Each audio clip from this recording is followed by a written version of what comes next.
जय हिंद बच्चों, कैसे हो? उम्मीद करते हैं आप लोग अच्छे होंगे। प्यारे बच्चों, आज का क्लास लेकर फिर आप सबके बीच उपस्थित हो गए हैं। आज के क्लास में हम लोग अध्ययन करने वाले हैं सहायक नलिकाएं, एसेसरी डक्ट्स। यानी आज के क्लास में हम लोग क्या अध्ययन करने वाले हैं? तो आज के क्लास में हम लोग अध्ययन करने वाले हैं सहायक नलिकाएं। अब सहायक नलिकाएं कौन कौन सी होती हैं, पहले इसको समझ लेते हैं, फिर बारी बारी से एक एक नलिकाओं का अध्ययन करेंगे।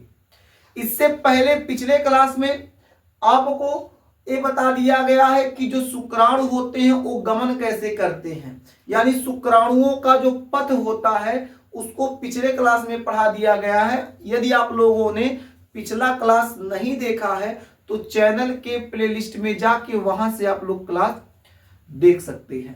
तो आज के क्लास में हम लोग पढ़ने वाले हैं सहायक नलिकाएं। सबसे पहले समझते हैं ये जो सहायक नलिकाएं होती हैं कितनी होती हैं, कौन कौन सी होती हैं। तो पहले समझ लेते हैं सहायक नलिका। तो साथ साथ आप लोग नोट करते जाइएगा, जो सहायक नलिकाएं होती हैं ये बाबू मुख्य रूप से कह सकते हैं चार होती हैं। मुख्य रूप से चार होती हैं, लेकिन आपको 6 बता दिया जा रहा है ताकि आप सभी सहायक नलिकाओं को अच्छी तरीके से समझ जाइए। लेकिन अगर पूछा जाएगा कितनी होती हैं तो आप बताएंगे 4 होती हैं। अब वो 4 कौन कौन सी हैं अभी आगे बता देते हैं। तो पहले आप सबसे पहले नंबर पे क्या आएगा? सबसे पहले नंबर पे जो सहायक नलिका आएगी उसे कहेंगे विर्षण जालक।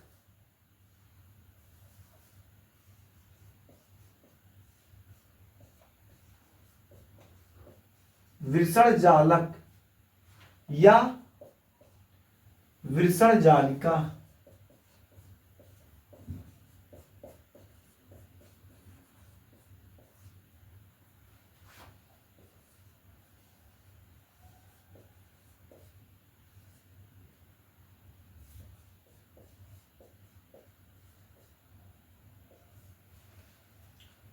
विर्षण जालक कह लीजिए या विर्षण जालिका कहिए, रेड टेस्टिस।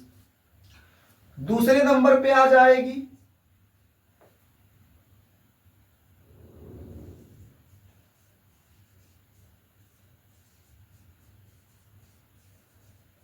शुक्रवाहिकाएं, वासा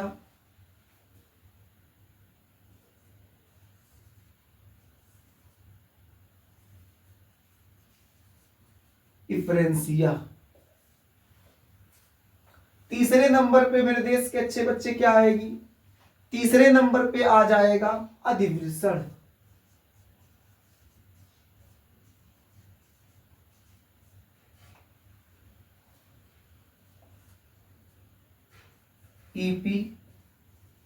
इपीडिडाइमिस।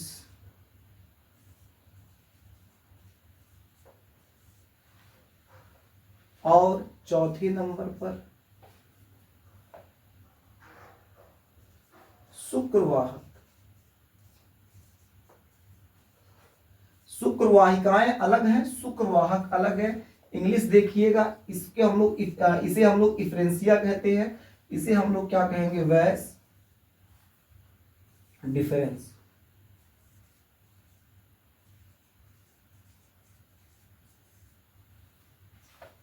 और पांचवें नंबर पर हो जाएगा स्खलन नलिका।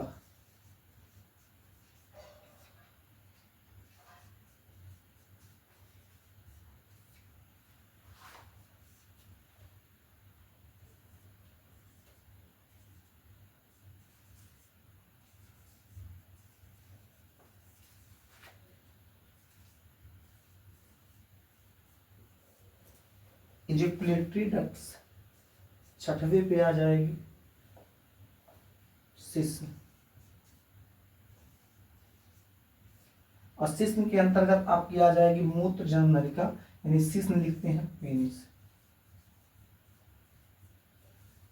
तो अभी आपको बताया गया है जो सहायक नलिकाएं होती हैं मुख्य रूप से 4 होती हैं, लेकिन आपको पढ़ाया कितना जाएगा, 6 पढ़ाया जाएगा, कुछ भी नहीं छोड़ा जाएगा, एक भी टॉपिक नहीं छोड़ा जाएगा, सब कुछ पढ़ाया जाएगा। बस क्लास के अंत तक मेरे देश के नौजवान बने रहिएगा। मेहनत से पढ़ना है, लगन से पढ़ना है। ऐसा नहीं कि पिछली कक्षा में हमारा बहुत अच्छा नंबर आया है तो उस आधार पे तो यहां भी ठीक है ठाक आ जाएगा।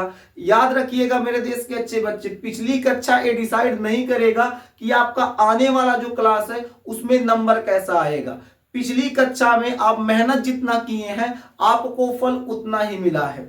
एक बात याद जरूर रखिएगा, कान में बैठा लीजिए, ताश के पत्तों से महल नहीं बनता। ताश के पत्तों से महल नहीं बनता, नदी को रोक लेने से समंदर नहीं बनता। ताश के पत्तों से महल नहीं बनता, नदी को रोक लेने से समंदर नहीं बनता। जिंदगी में आगे बढ़ते रहिए, क्योंकि एक जीत से कोई सिकंदर नहीं बनता। इसलिए पिछली कक्षा जो आपका है उसे आप बिल्कुल भूल जाइए, क्योंकि पिछली कक्षा में आप जितना मेहनत किए हैं आपको उतना अंक प्राप्त हुआ है। परंतु किंतु लेकिन बट मेरे बच्चे, परंतु किंतु लेकिन बट कहने का मतलब क्या है कि अब आप जितना मेहनत करेंगे आपको उतना ही फल मिलेगा। आइए चेक करते हैं। तो यहां हो जाएगा सहायक नलिकाएं। सहायक नलिका कितनी होती हैं, तो मुख्य रूप से 4। अब 4 कौन कौन सी हो जाएंगी, शुक्रवाहिकाएं, अधिविर्षण, यहां से हो जाएंगी शुक्रवाहिकाएं, अधिविर्षण, उसके बाद हो जाएगी शुक्रवाहक और शिश्न। ये मुख्य 4 नलिकाएं होती हैं, लेकिन आपको 6 पढ़ा दिया गया है। विर्षण जालिका भी पढ़ा दिया गया है, स्खलन नलिका भी पढ़ा दिया गया है। ठीक है, तो आप इन 6 को आप लोग सबसे पहले नोट कर लीजिए, फिर एक एक को पढ़ते हैं। सबसे पहले आप नोट कीजिए विर्षण जालक या विर्षण जालिका, उसके बाद आप नोट कर लीजिए शुक्रवाहिकाएं, उसके बाद अधिविर्षण, शुक्रवाहक, स्खलन नलिका, शिश्न। तो अगर हम आपसे पूछ लें कि मेरे देश के अच्छे बच्चे आप लोग ये बताइए जो सहायक नलिकाएं होती हैं वो कितनी होती हैं, तो मुस्कुरा के जवाब दीजिएगा मेरे देश के अच्छे बच्चे। कितनी होती हैं, 6 होती हैं। कौन कौन होती हैं आपके सामने लिख दिया गया है। सबसे पहले हम लोग समझते हैं विर्षण जालक। क्या समझते हैं, विर्षण जालक। ठीक है, तो हम यहां लिख देते हैं नीचे विर्षण जालक। एक एक को बारी बारी से समझा जाएगा, किसी को भी नहीं छोड़ा जाएगा। ठीक है, तो विर्षण जालक कह दें या फिर विर्षण जालिका कह दें, बात एक ही है। अब विर्षण जालक क्या होता है, एक बात याद रखिएगा। एक बात याद क्या रखना है, वो जो बात है कौन सी बात है जिसे आपको याद रखना है। पिछली कक्षा में आपको बता दिए थे कि जो शुक्राणु होता है शुक्र जनन नलिकाओं में निर्माण होता है। इनकी संख्या 1 से 3 होती है। जब शुक्र जनन नलिकाओं में शुक्राणु का निर्माण होगा तो शुक्र जनन नलिका से क्या होता है, जो शुक्र जनन नलिका है उसका जो अंतिम भाग होगा, पिछला भाग होगा, वो एक जाल में खुलता है। कहां खुलता है, एक जाल में। यानी जो शुक्र जनन नलिकाएं हैं वो उनका जो पिछला हिस्सा होता है या कह सकते हैं अंतिम हिस्सा जो होता है एक जाल में खुलता है। उस जाल को हम लोग क्या कहते हैं, विर्षण जालक कहते हैं। तो इस पॉइंट को आप लोग नोट कर लीजिएगा। नोट क्या करेंगे, तो नोट ए करना है शुक्र जनन नलिका, शुक्र जनन नलिका का अंतिम भाग, शुक्र जनन नलिका का अंतिम भाग एक जाल में खुलता है।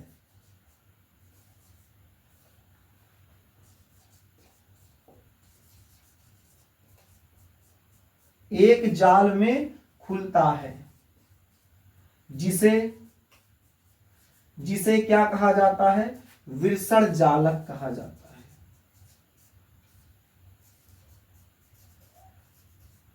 अब ये जो विर्षण जालक होता है इसका काम क्या होता है? जो शुक्र जनन नलिकाएं हैं, जब उसमें शुक्राणु का निर्माण होगा तो शुक्र जनन नलिकाओं से शुक्राणु बहुत धड़ाधड़ धड़ाधड़ धड़ाधड़ कुल निकलेंगे, और जब कुल निकलेंगे तो क्या होगा, जो जाल है उसी जाल में आके सब एकत्रित हो जाएंगे, जिसे हम लोग क्या कहेंगे, विरसण जालक कहेंगे। यानी विरसण जालक के अंदर जो शुक्राणु होते हैं वो इकट्ठा होते हैं। तो विरसण जालक के अंदर क्या हो जाएगा, विरसण जालक के अंदर शुक्राणु, जो शुक्राणु होते हैं वो इकट्ठा होते हैं। वो क्या होते हैं, इकट्ठा होते हैं। इतनी बातों को याद रखिएगा कि जो विरसण जालक होता है, शुक्र जनन नलिकाओं का जो अंतिम भाग होगा वो एक जाल में खुलेगा, उसी जाल को हम लोग विरसण जालक या जालिका बोलेंगे, और विरसण जालक में शुक्राणु जो होता है वो इकट्ठे होते हैं। अब मेरे देश के अच्छे बच्चे इतना पहले नोट कर लीजिए, फिर आपको शुक्र वाहिकाएं पढ़ा देते हैं। पहले आप इसे नोट कर लीजिए।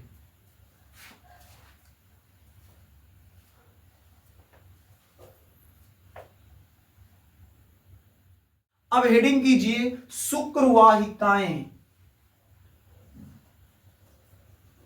शुक्र वाहिकाएं।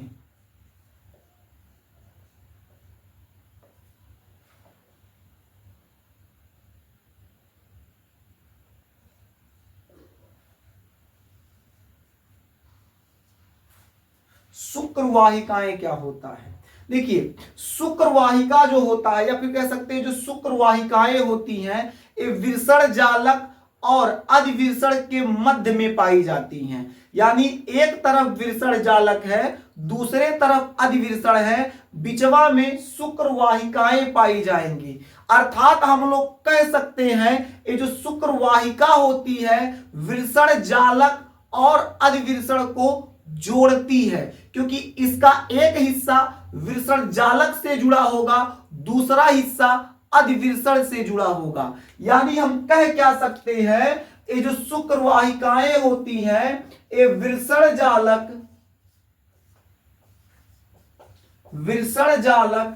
तथा अधिविरसण, विरसण जालक तथा अधिविरसण को जोड़ता है।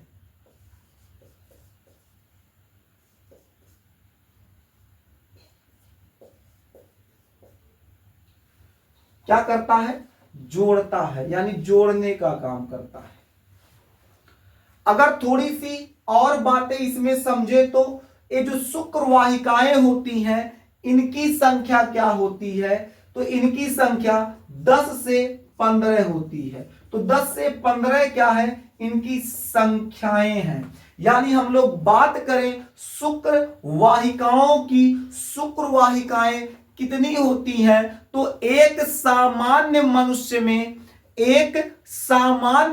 में मेरे देश के अच्छे बच्चे याद रखिएगा, जो शुक्र वाहिकाएं होती हैं उनकी संख्या 10 से 15 होती है। तो शुक्र वाहिकाओं में आप क्या याद रखेंगे? ये विरसण जालक तथा अधिविरसण को जोड़ने का कार्य करती है, यानी जोड़ती है। इनकी संख्या 10 से 15 होती है। अब आप लोग मुस्कुराते हुए हेडिंग कर लीजिए अधिविरसण।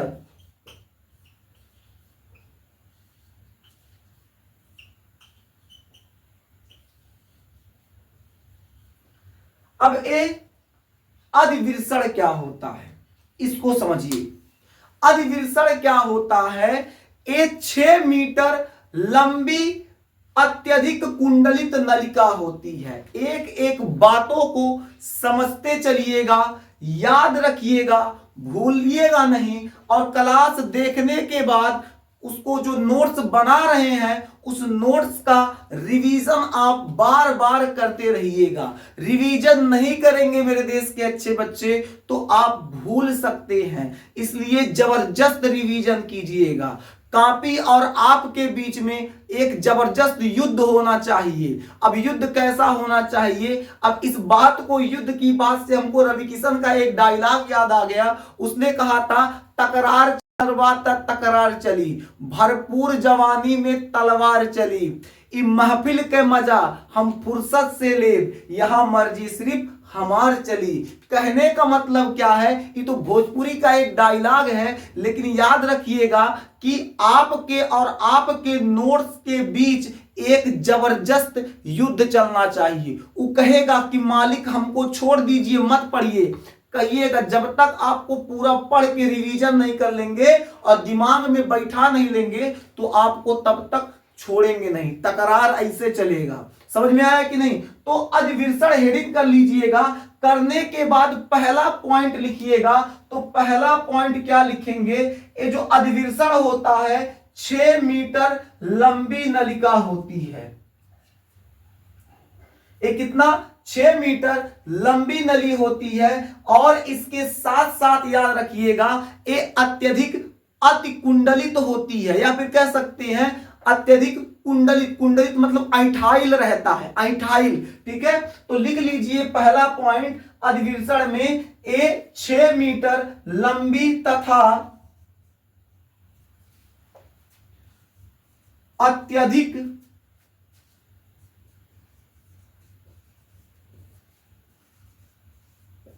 कुंडलित,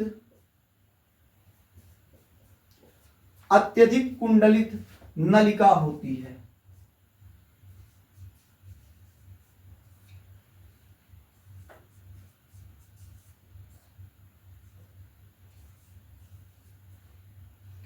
इसके अलावा अब आपके मन में अच्छा एक प्रश्न उठेगा, यार 6 मीटर लंबी, इतना मीटर, इतना 6 मीटर लंबी है, तो बताइए तो हमसे बड़ा हो रहा है तो नलिका ही कैसे रहेगा? तो बाबू इसका भी जुगाड़ है। ईश्वर जब बना रहे थे मानव को ना, पूरा जुगाड़ से बनाए हैं। बताइए 6 मीटर लंबी नली है। अब आपके मन में प्रश्न उठेगा, अरे बाप रे बाप, ये तो 6 मीटर लंबी नली है, तो हमारा तो हाइट है 5 फुट है और 6 मीटर लंबी नली हम लेके घूम रहे हैं अंदर में, वो भी बिरसड़ में। छोटा सा जो बिरसड़ है, अंडानुमा संरचना है, उसमें हम लेके 6 मीटर का धागा घूम रहे हैं। तो बाबू 1 मिनट समझिएगा, ये जो 6 मीटर लंबी जो नली है ये अत्यधिक कुंडलित। अत्यधिक कुंडलित मतलब ऐसे धागा ले लिए 6 मीटर का, और 6 मीटर का धागा लेके ऐसे हाथों में लेके ऐसे अजुरा दीजिए, ऐसे ऐसे। अब बताओ कितना बड़ा होगा? इतना ही ना बड़ा होगा, इतना बड़ा होगा। तो वही है जो 6 मीटर लंबी जो नली होती है, यानी अधिविर्षण जो 6 मीटर लंबी होती है, वो अत्यधिक कुंडलित होती है। अत्यधिक कुंडलित होने के कारण क्या होता है? ये क्या होती? अत्यधिक चपटी हो जाती। जब ऐसे अजुरा देंगे इसे इसे तो चपटी हो जाएगी। चपटी होने के बाद इसकी लंबाई घट के 4 सेंटीमीटर हो जाती है। कितना सेंटीमीटर? 4 सेंटीमीटर बाबू ये लंबी हो जाएगी। ठीक है, और कामा चपटी तथा अतिकुंडलित।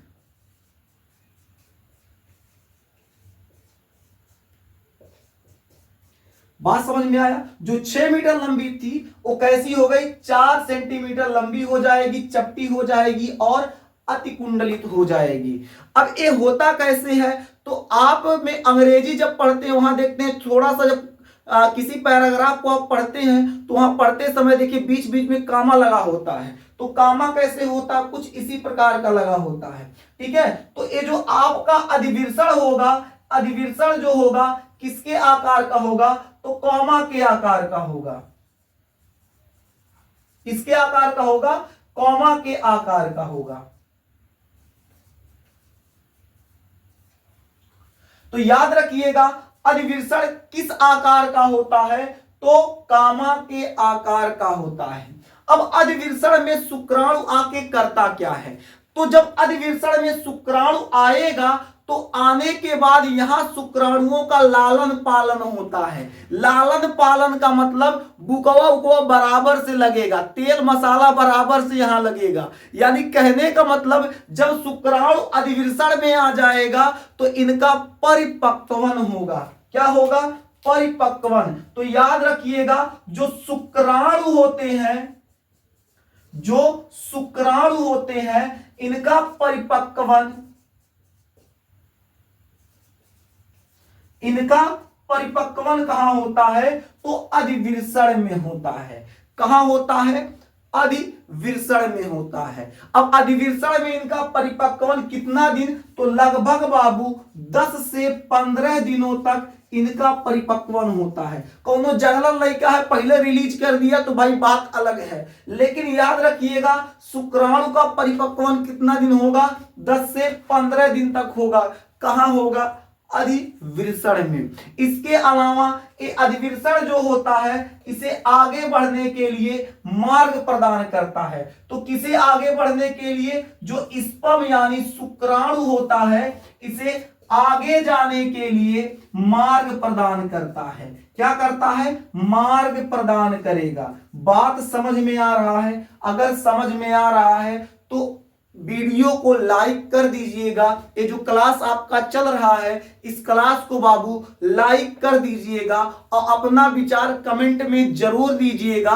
अगर आपको समझ में बेहतर आ रहा है तो अपने मित्रों के पास शेयर जरूर कर दीजिएगा। अब इतना नोट कर लीजिए, फिर आपको आगे पढ़ा दिया जाए। जल्दी नोट कीजिए।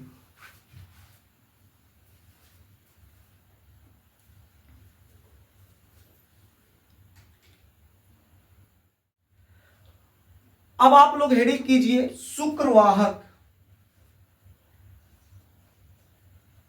शुक्रवाहक।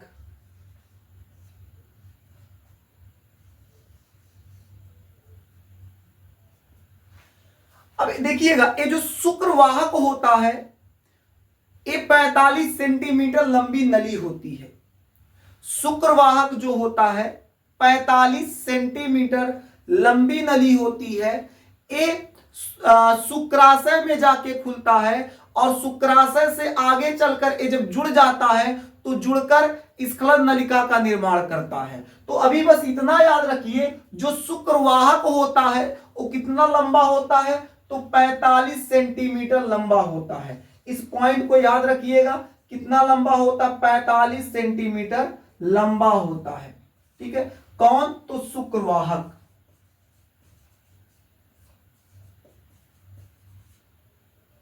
शुक्रवाहक।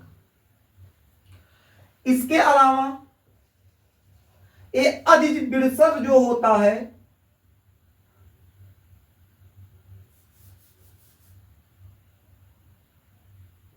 इसके अलावा जो अधिविर्षण होता है अधिविर्षण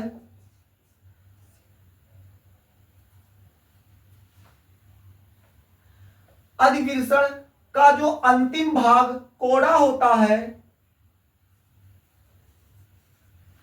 तो अधिविर्षण के अंतिम भाग यानी कोड़ा से क्या होता है? ये जुड़ा होता है और कहां खुलता है? तो शुक्राशय में खुलेगा। कहां खुलेगा? शुक्राशय में खुलेगा। और आगे चल के ये जो शुक्राशय से जुड़कर शुक्राशय से जुड़कर क्या करता है? स्खलन नलिका का निर्माण करता है।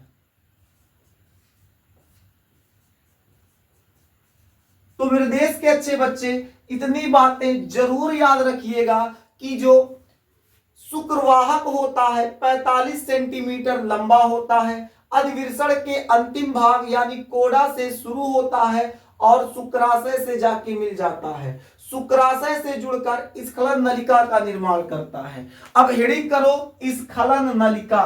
तो हेडिंग मेरे देश के अच्छे बच्चे आप लोग कर लीजिए स्खलन नलिका। अब समझते हैं स्खलन नलिका क्या होता है।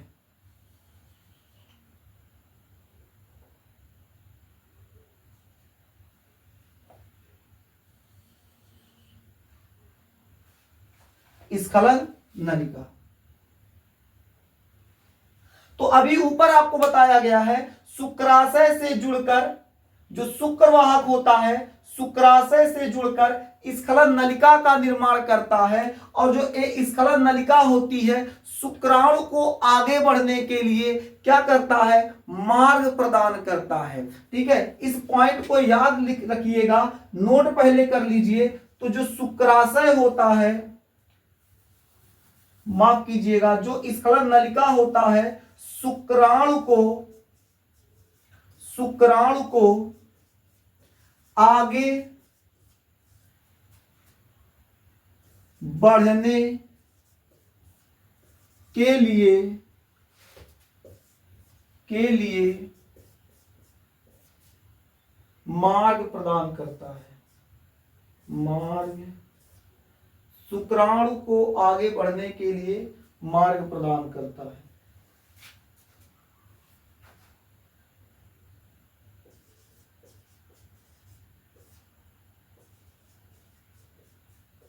अब इस मार्ग को क्या कहेंगे? जिस मार्ग को प्रदान करेगा उस मार्ग को क्या कहेंगे? तो उस मार्ग को हम लोग क्या कहेंगे? मूत्र जनन नलिका।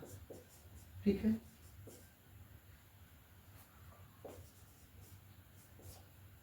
अब मूत्र जनन नलिका कहां पाई जाती है? तो शिश्न में पाई जाती है।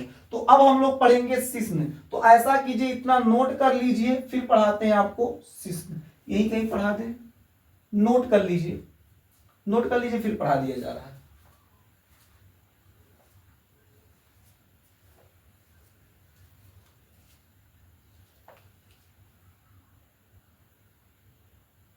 अब आप लोग हेडिंग कीजिए शिश्न।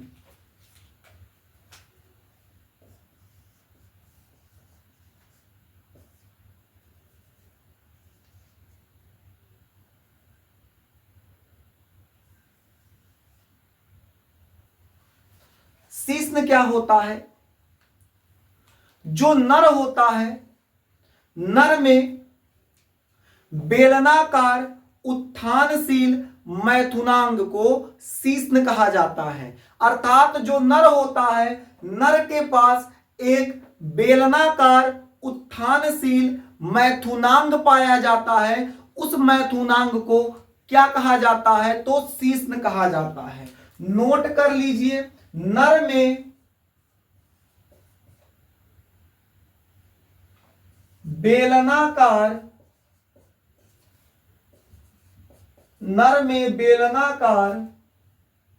कामा उत्थानशील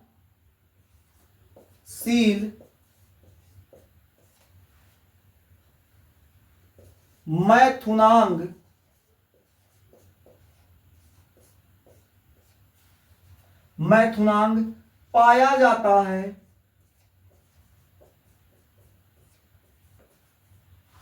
जिसे शिश्न कहते हैं।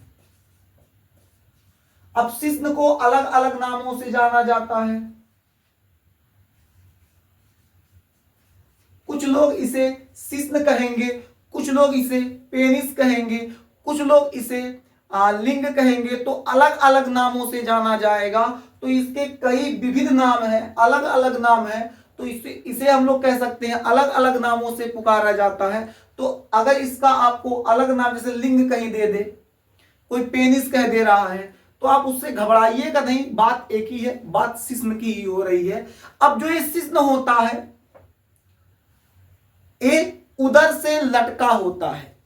जो उदर होता है, आपके उदर यानी नाभि के नीचे का जो पार्ट आपका उदर होगा, वहां जो उदर होता है, उदर से जो शिश्न होता है, लटका होता है। ये मांस से और उत्तकों से बनी हुई संरचना होती है। इसमें किसी भी प्रकार की अस्थि यानी हड्डी नहीं पाया जाता है। ये केवल मांस से बनी होती है और त्वचा से ढकी होती है। मांस से बनी हुई संरचना है और त्वचा से ढकी हुई संरचना है। जब हीरो किसी हीरोइन को देखेगा तो उसको देख के उसके अंदर जब उत्तेजना जागेगा, तो उस उत्तेजना से क्या होता है? शिश्न के अंदर ब्लड स्खलित होता है, रुधिर स्खलित होगा, जिससे क्या होगा? शिश्न कड़ा हो जाता है। और पुरुष जब उत्तेजित हो जाएगा, उस अवस्था में क्या होगा? हीरो हीरोइन दोनों संपर्क बनाएंगे। तो शिश्न के सहायता से ही संपर्क बनाते हैं। यानी कहने का मतलब क्या है? ये जो शिश्न होता है, उदर से लटका होता है। किससे? उदर से लटका होता है।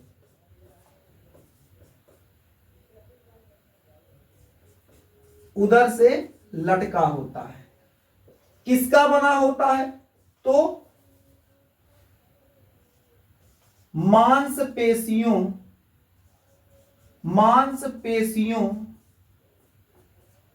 तथा ऊतकों से निर्मित होता है।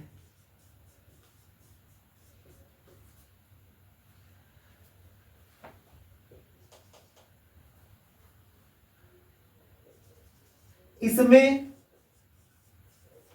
कोई अस्थि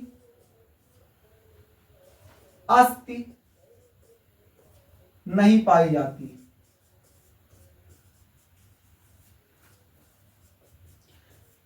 इसके अलावा जो शिश्न होगा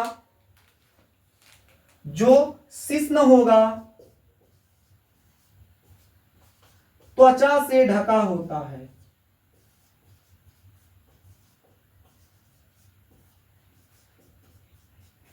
त्वचा से ढका होता है। किससे ढका होगा? त्वचा से ढका होगा। इतना बात इसमें नोट कर लीजिए, फिर आपको अगले क्लास में बता देंगे, क्योंकि अब क्लास धीरे धीरे बड़ा हो जाएगा, फिर अपलोड करने में इसको समस्या आती है।